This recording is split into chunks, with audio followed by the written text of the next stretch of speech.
There aren't enough reviews of the Ezel lineup, so I, a peasant, have decided to share my amazing consumer opinion. So, this is what it looks like.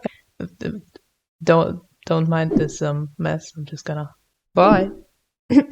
I got the version with a Core i7 and a GeForce RTX 2070, 30 gigs of RAM.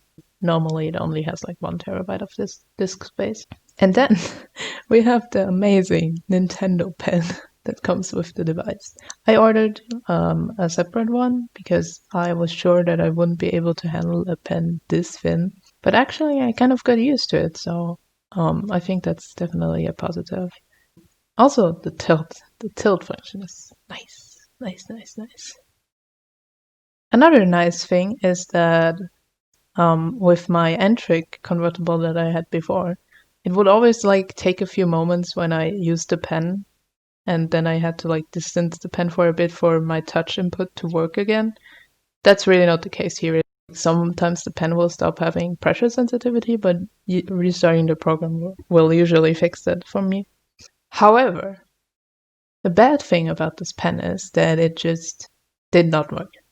When I got it, pressing the eraser button, it would work in like OneNote, but not in Krita or Clip Studio Paint, which was a pain because I had to like press it and then go out of range with the pen and then go back into range, and then it would have switched to the eraser, and same if I wanted to switch back to the normal brush, which is definitely annoying. So I figured out a workaround.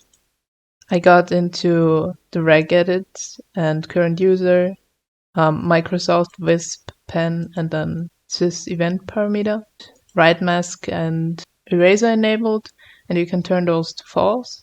And then I installed radial menu and remapped the buttons with that software. All good and nice. I thought so too. I said, yeah, start automatically.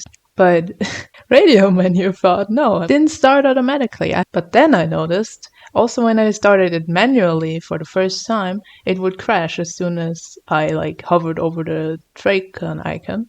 And then upon starting it a second time, it would work. So the big brain person that I am went to the startup folder and just copied the link file one time, which didn't work. So I did it another time, and then it worked. Then it auto-started. Third time's a charm. But yeah, that's a really huge negative for me. It's embarrassing that there's no way to configure this natively. It shouldn't have to be the case for a device that costs as much as the Ezel line does. Moving on from the disaster that is the pen, something that is kind of annoying about the screen is that it kind of has a lot of parallax towards the edge of the screen.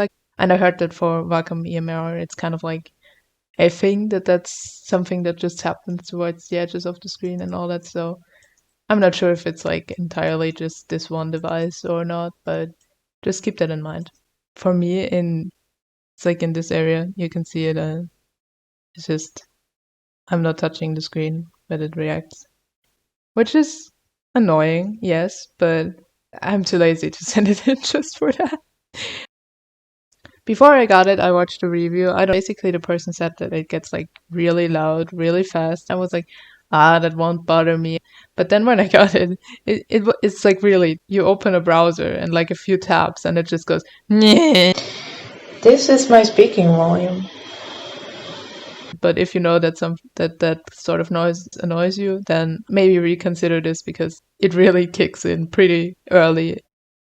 It has like multiple audio profiles, and I can still switch to the speakers and just play the audio over the speakers instead of through my headphones. But for the microphone, it's only one. Like it uses the built-in mic if you don't have any mic attached, but if you have a mic put in, then it will probably usually use that. And so I have a feeling that it could be pretty annoying to troubleshoot that if it doesn't work. I can definitely say that it's an upgrade from my previous convertible.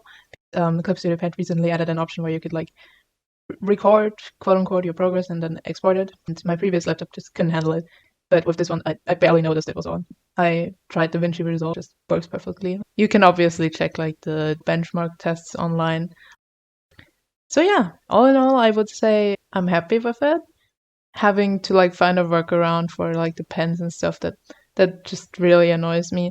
And it could obviously be something with my particular device because, as I've said, I haven't seen anyone talking about this.